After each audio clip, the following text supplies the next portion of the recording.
Greetings all, this is Hairy Nick. How are you guys today? In the interim before X-Wing 2nd Edition launches, the game is slightly in limbo in terms of list building. You might have noticed over the past month I haven't done any list building videos, mainly because all the focus has been around 2nd Edition, and indeed we've had so many spoilers I just basically haven't had time to do that stuff anyway. But I still want to. Over the past 10 or so months since I started doing these videos, I've had a lot of stuff submitted. In fact, the page on Google Docs I have to archive all of this is about 50 pages long. It's getting a little bit ridiculous. And before 2nd Edition drops, I wanted to go through some of the ones that I think just look really cool, really spicy. What is occurring now and has been colloquially referred to as the Summer of Jank, because basically everyone's just flying fun stuff, because we know that the game is going to change radically. We know that a lot of the cool stuff in the game currently is no longer going to be in the game later on. As a community, as a whole, we're not just doing the boring meta stuff, which is have auto wins in certain matchup. We're trying to play around with these tools before they essentially go away from competitive play, and I think that's fair enough. So what I've done, guys, I've gone through every list that you guys have sent in to me, and I'm just going to highlight the ones which I think look a bit different, a bit interesting, a bit spicy.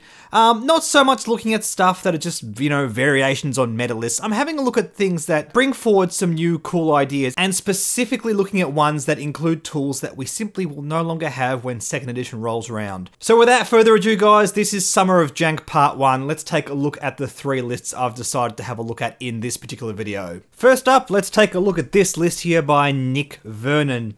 And this plays around with the idea of using the Ghost to do all the Ghost shenanigans that it has always done, but introducing Captain Nim into the list. This isn't your standard Fen Ghost or Lowrick Ghost or Biggs Ghost list.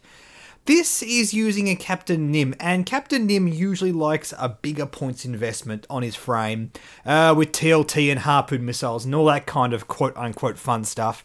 But this is more leaning into auto damage, and I think that's a very interesting idea. We have here in the Ghost Chopper with Accuracy Corrector, Auto Blaster Turret, Wookiee Commandos, and the Ghost title.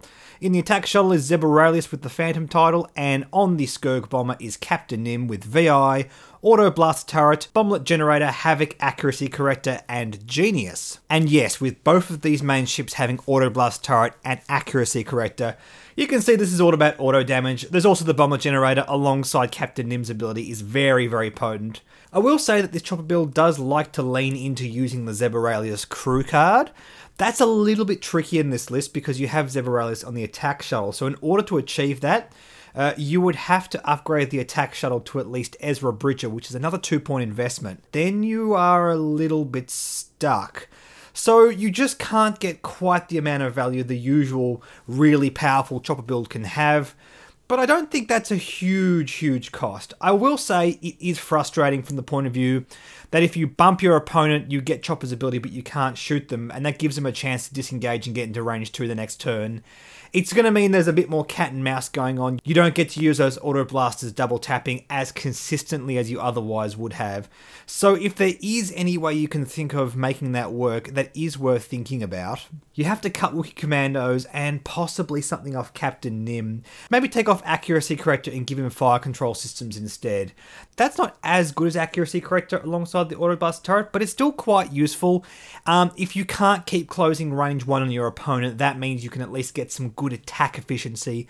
Use that primary attack instead, and that's still pretty potent. Remember, there will be those matchups where Auto Blast Turret doesn't work, and you're not going to feel very good about Accuracy Corrector when using a 3-dice primary. And yes, speaking about things that we do not get in 2nd Edition, this list is full of them. No more Captain Nim on the Rebels, no more double tapping turreted Ghost. You can shoot at the front, the back now, but there's going to be none of this double TOT or Auto Blaster or whatever, so that's fine. And auto damage in general, yep, no longer a thing. Good to see moving forward, but in terms of spiciness for 1st Edition, you can't get much better than this. I love the thinking behind it. Nick, if you're watching, let me know if you've played this. This was submitted quite a while ago, so I'm sure you must have tried it by this stage. Love to hear how that went. Let's move on to the next list by Mr. Henry Willis. This is Desitai's Mark II. I don't know, did you submit a Mark 1? I may have missed that when looking through my list. But this has Captain Oiken with a few TIE fighters. Oiken has Intimidation, Bowshek, Intel Agent, Anti-Pursuit Lasers, and the Dauntless title. On the TIE fighters, we have a youngster with Expose, and 2 Black Squadron pilots with Veteran Instincts. And I gotta say, right off the bat, I like the idea with those TIE fighters. If you can be controlling enough with your Decimator, you have the option of using Expose on all 3 of them, and that's going to be good situationally. Basically, you can just pop it whenever your opponent can't get a shot on your TIE fighters, or even when they can. I mean, you can just sacrifice that agility and go ultra aggro. That is always an option as well. I will say though, I would much prefer Crackshot than those Black Squadron pilots. I know it's a standard thing that we do with them, but especially consider you're giving them Expose as well. I really like the idea of having that extra aggression. It means that those TIE fighters can take ships off the board, potentially before they have a chance to shoot back, and that's really good. VI just puts them up to PS6, and that's not really that consequential. I don't think that's a particularly potent option here, especially not when we can take Crackshot. Captain Oiken, yes, we have the ultimate bumping guy with Bowshek, Intel Agent, Anti-Pursuit Lasers, Dauntless for extra actions, Intimidation.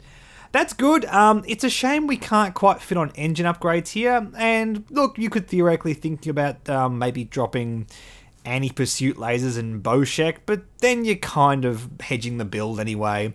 I think this is fine, but it's going to be frustrating when you don't have those bumps. However, when you do get those bumps, it means Captain Oiken can lower the agility of your opponent, and then you can use 3 lots of Expose on your TIE fighters, and then capitalise off that further with Crackshot. I mean, again, I have to keep repeating this. I really do much prefer Crackshot than VI on this list. Also, Intel Agent I think is a great include here because all 3 of those TIE fighters are going to be happy that they know where their opponent's going to be. It means that they can use barrel roll defensively and even offensively. Again, this list seems to be leaning more into aggro, so if you can use barrel roll to perfectly position those TIE fighters, make sure they get a shot. I mean, it sucks that they can't use Expose or Focus or whatever, but if they're not going to get a shot or they need to arc dodge, that's going to be a useful tool to have anyway. And Intel Agent, just giving you a bit more information is going to be very helpful in some matchups. I like that a lot. And I like the thinking behind this list. Indeed, look, 3 TIE fighters and a Decimator might be perfectly viable moving in 2nd edition. In fact, by the looks of it, in comparison to 1st edition, it looks like there's a higher chance that it will be. But from what we can tell, we don't get Youngster in 2nd edition. So if you really want to capitalise off that really offensive use of Expose, this is the place to do it. And all in all, I think it's a really fun idea. I don't think it's ultra competitive, but it certainly looks fun. Last up, we have this list by Robin LC. This is Suicidal with Tirani Calder and 4 Benari Pirates. Tirani Calder has VI, extra munitions, harpoon missiles, scavenger crane, R5TK and guidance chips, and the 4 Benari Pirates each have Dead Man's Switch.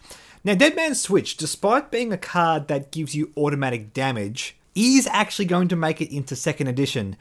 And I think the reason behind that is, look, Dead Man's Switch is an interesting design concept, and maybe with the right costing it would be a usable card, but frankly, I feel like in 1st edition it's generally more downside than it is upside, and that's the biggest issue with it. The reason I say that is because in general, your opponent gets to choose when your ship gets blown up, not you.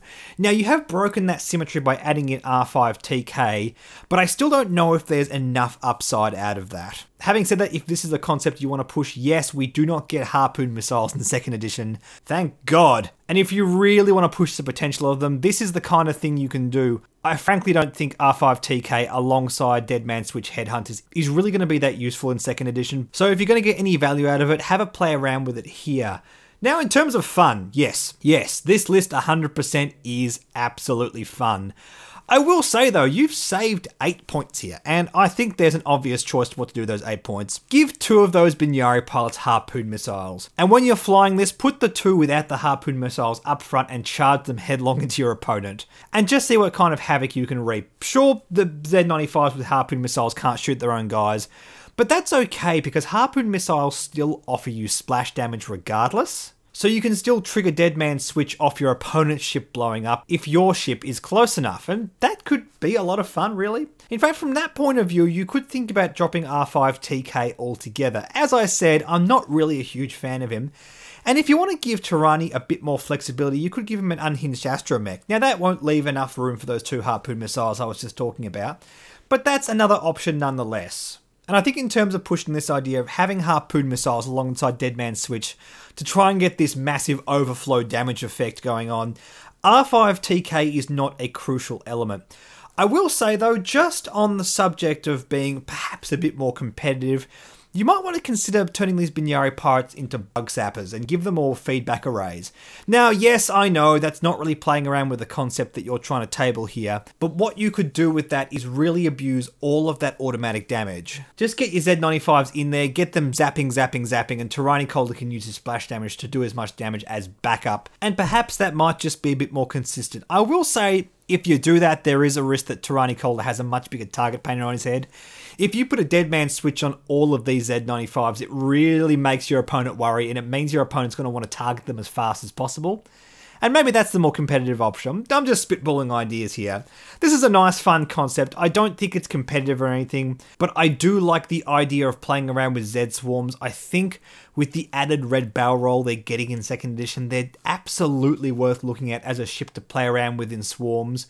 Don't know how they'll go up against TIE Fighters, don't know how much they'll be costed. They actually might be costed slightly more than TIE Fighters now moving forward. And it'll be interesting to see how that goes moving forward. And if you want a bit of practice with a fun list in the meantime, yeah, this is a cool idea. It is, after all, the summer of Jank, and these are the kind of lists we want to play around with. I'm sure a lot of you guys are going to several tournaments at your local gaming stores and seeing all kinds of fun stuff like this. And that's just cool. Thanks for watching, guys. I'm going to try my best to get a few more of these videos out.